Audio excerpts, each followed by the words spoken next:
Welcome to the Salmon Runs YouTube. Enjoy the video.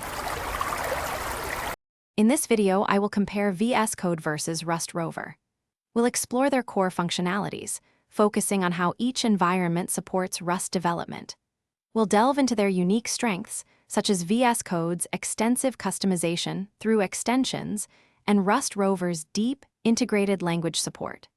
By the end, you'll have a clearer understanding of which tool might best suit your programming needs, whether you prioritize flexibility or a highly specialized Rust experience.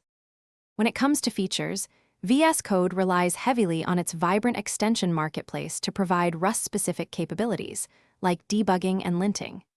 In contrast, RustRover, as a dedicated IDE, offers these advanced tools right out of the box, including powerful refactoring, a built-in test runner, and intelligent code analysis. While Vscode's versatility supports countless languages, RustRover's focus ensures a highly optimized and integrated experience for Rust developers. Regarding performance, Vscode typically boasts a smaller memory footprint and faster startup times, making it a very lightweight option. RustRover, being a full-fledged integrated development environment, may consume more system resources, especially with larger projects.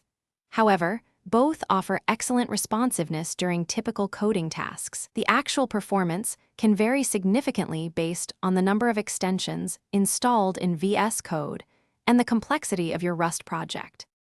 For customization, Vscode shines with its massive marketplace, offering thousands of extensions and themes to tailor your development environment precisely. RustRover provides robust configuration options specifically designed for Rust projects, ensuring a streamlined workflow. The Vscode community is incredibly vast, contributing to a rich and diverse ecosystem. RustRover, meanwhile, integrates seamlessly within the broader JetBrains suite, offering a cohesive experience for those using multiple JetBrains products. Thanks for watching. Consider subscribing if we helped you.